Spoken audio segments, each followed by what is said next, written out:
Ano kaming favorite na Chinese restaurant sa Monumento?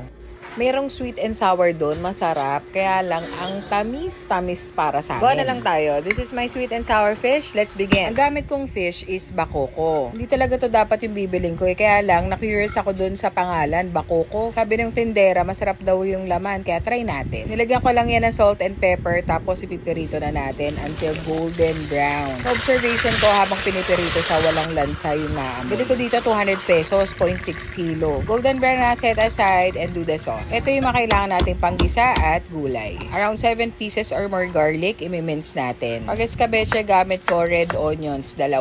Pwede din yung white. Slice nyo lang ng malalaki, depende yan sa taste nyo. And then, you will need luya. Depende na sa inyo kung gaano kadami. Slice nyo ng maliliit. Julienne.